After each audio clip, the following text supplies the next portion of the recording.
Alrighty, you might be an executive or a business owner, and what you have to do with the majority of your time is to sell your services. You sell your products, you sell ideas, you sell different types of packages. And so this is going to be specifically for you. If you're in sales and you want to know how speaking can help you, today we are going to show you how to say it before you sell it. Let's get into it. Welcome to the Sam Linton Show, the podcast designed to help you shift your mindset, find your voice, and change your world. Sam is a pastor, coach, and expert communicator, helping leaders and entrepreneurs like you step into their purpose, speak with confidence, and make a lasting difference. I just delivered this workshop for a group of coaches. And when I was writing the workshop, when I was writing it, I realized how this is really applicable for business leaders and business owners, because almost every business owner and almost every executive I know has to have some sort of selling in their repertoire. They have to sell their ideas, they sell their services. And if you're a business owner, you can't build a business without some sort of selling, even if it's just making sure that the service or the product is out there the way it's marketed. So I want to talk to you about selling and how important it is to say what you're going to sell before you build it. A lot of times, if you're more scientific about the sales process, you would call this validating an idea. I call it how to have a conversation that validates whether or not you can sell that thing. So I'm going to give you an illustration that I used for this workshop, and it starts with my children. I have 3 children. I don't talk about them a lot, but they are, at the time of this recording, my daughter is 9, my son is 8, and my youngest son is 5. And we live really close to a really nice ice cream shop. We live in Pittsburgh, so we're close to all sorts of ice cream shops, but this one in particular is close to our home. And so every time we would go out, the kids would always be wanting ice cream. I want ice cream. I want to have it. And they'd see the line at the ice cream shop, and they would want milkshakes, or they'd want ice cream cones. They would want all of those things. So, being the wonderful father I was, I would get them ice cream. But then you start to realize, family of 5, ice cream, we're talking like $25 to $35 a pop every time you go to the ice cream shop. That's a lot of money. I mean, I was never a smoker, but if you're doing that 2 or 3 times a week, that's a pack of cigarettes a day kind of money. And I don't know about you, but I'm not a pack of cigarettes a day type of person. So I would tell them, I don't know, we can't get it today, and it might be closed, and I'm sure that's not good. Well, the one day I was talking to them, and I said, what if instead of us getting a milkshake from the ice cream shop, what if I made the best milkshake ever? I mean, the best one. Like, you're going to love this milkshake. We're going to be able to make it completely at home. And once you have this milkshake, you're never going to want another milkshake again. And the kids were admittedly skeptical, and they're like, well, we like this ice cream store and it's amazing, or we like Dairy Queen and this is, and I said, yeah, but listen, this is going to be customized. It's going to be for you, and you don't have to wait in line. You don't have to sit and look for a table. We can do this in the comfort of our home. And I really built this up. So I convinced them that they would let me prepare a milkshake. So I came home, I went out, I left the kids at home with my wife, and I went out and I got the ingredients. And I raced and I looked on AI the best way to make the type of milkshakes I knew that they would make. And so I had the stuff at home. I had the blender, I had some of the mixing stuff, but I didn't know. I never made like really good milkshakes or really good ice cream dishes. And so I was nervous about this. And the kids were like, okay, where's our milkshake? I'm like, oh, come on, it would take longer to wait in line. This isn't going to take that long. So I get the ingredients together and I killed it. And it started this trend where now every time we're out, instead of us wanting to go somewhere to get milkshakes, now the kids want me to make them because they know they're going to be better. And they know that they're going to be more customized. And they know that I have all the ingredients that I know that they like. So everything that I know to do about selling is in that illustration. Everything. So the thing that I would caution you about, and I'm going to give you this first, is you want to stop building products and start having conversations. You want to stop building products and start having conversations. If you're a business owner, you can spend forever trying to build the perfect product, the perfect widget, the perfect system that you're trying to sell, that you're trying to advocate, that you're trying to display. But between me, you, and the lamppost, if nobody's buying it, it was all a waste of time. So I do agree in a sense about that market analysis or the product availability needing to be vetted before you put it out there. But so many people think this is counterintuitive. And I'm saying you don't have to spend that much time investigating. You just have to have conversations.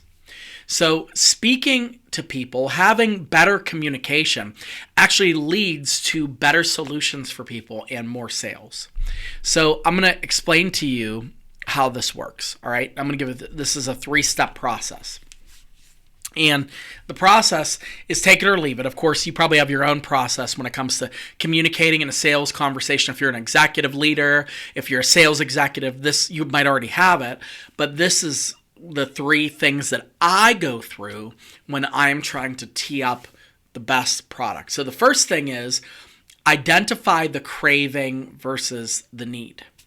Identify the craving versus the need. I'm not going to name the ice cream shop that is local, but I'll tell you what the kids say. They want Dairy Queen. Oh, I want Dairy Queen. Can we get Brewster's? Can we get, one of the big commercial chains?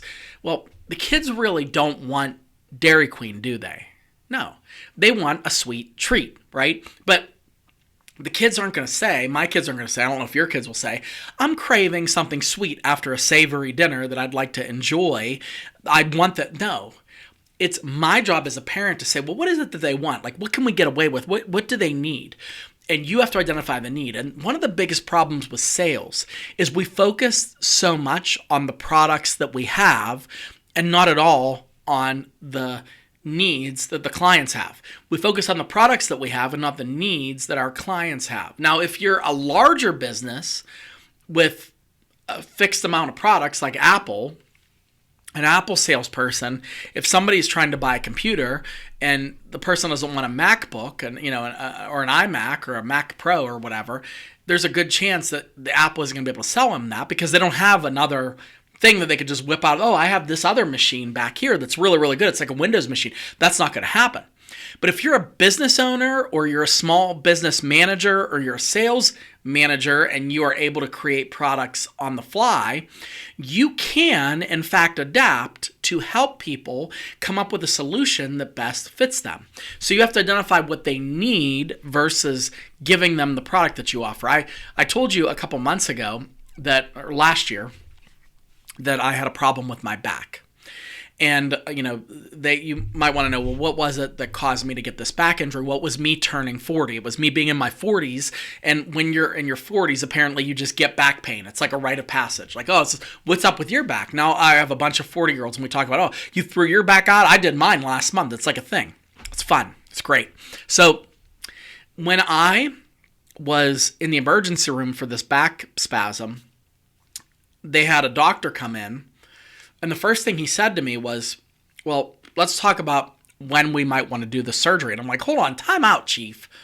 I'm not helping you meet your quota here. You're not operating on me. I don't even know what's wrong. I mean, really, I didn't know if I needed a back surgery. I didn't know if I needed physical therapy. I didn't know any of that stuff because this had just happened. I'm not a person that struggles with a lot of health problems. So I had never been laid up with my back. I had never had these issues. So the idea of surgery was ridiculous. Well, this guy was a surgeon, so of course he's suggesting surgery. Nothing against back surgeons, but I wasn't ready to move in that direction, so to speak. So a couple hours later, another doctor came in, and instead of telling me what I needed, he just asked me 1.5 million questions. When did this start? What's the level of pain? What do you think caused it? What were you doing right before? What was your sleeping like? What was your level of activity like? And he asked me all these questions. And then based on the questions, he said, what I think we can try is, and he gave me a mixture of like medicinal things, some muscle relaxer things, and then a strict regimen of physical therapy. So I immediately started into the physical therapy, and it, since God willing, has been amazing. My point is, he identified what I needed and not just talked about the product. The problem for most of us, if we're leaders, is we're thinking about the products we have to move. We're thinking about the ideas we have to push, and we don't ever think about the needs of the people. We don't think about what it is that's going to move them to action. We don't think about what it is that's going to cause them to start to see that bright light at the end of the tunnel, so to speak. Instead, what we do is we just focus on trying to move our thing. We don't want to do that. So you have to identify the difference between craving versus need and try to figure out the need. I've said this before, and I'll say it again. How do you figure out a person's need? It's questions. Just like that doctor questionnaire. Just questions, that's all. Just ask them. I'm having a problem with my management team. Okay, what is that? Tell me what the problem is. Describe it. If they can't describe it and articulate it clearly, ask them, if I could wave a magic wand and make your sales team or your management team ideal tomorrow, what would that look like?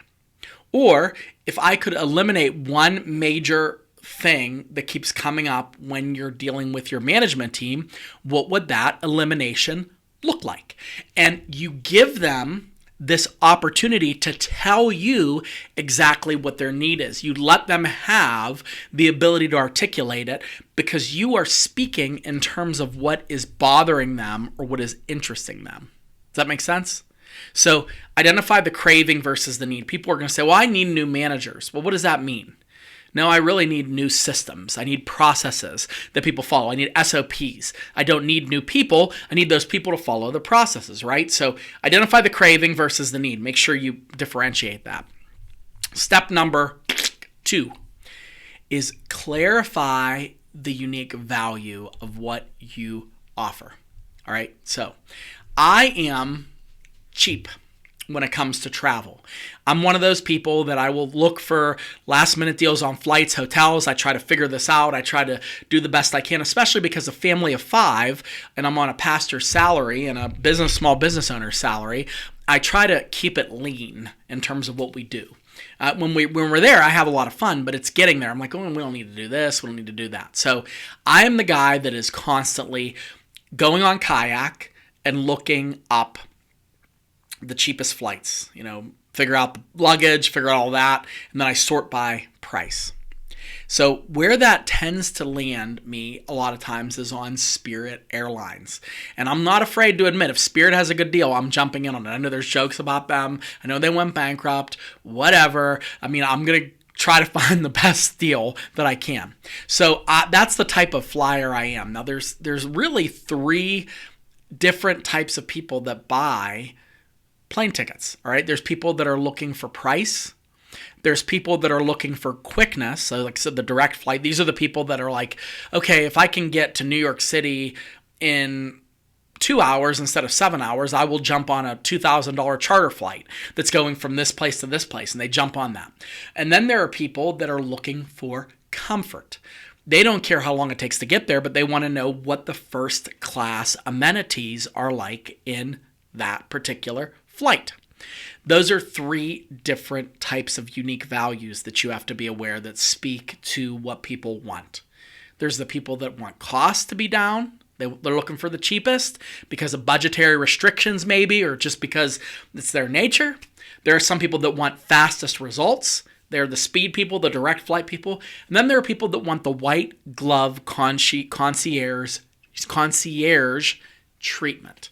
They want to know that you're giving them the right amount of attention. They want to know that you're going to be available to them. They want more unfettered access to you. Whatever it is, that's how you identify your unique value. Some of you, what you offer people at your job is you're quick at it. You're good at what you do and you're quick. Some of you, what you do is you save costs. And so you might be the most budgetary friendly offer that they've ever seen.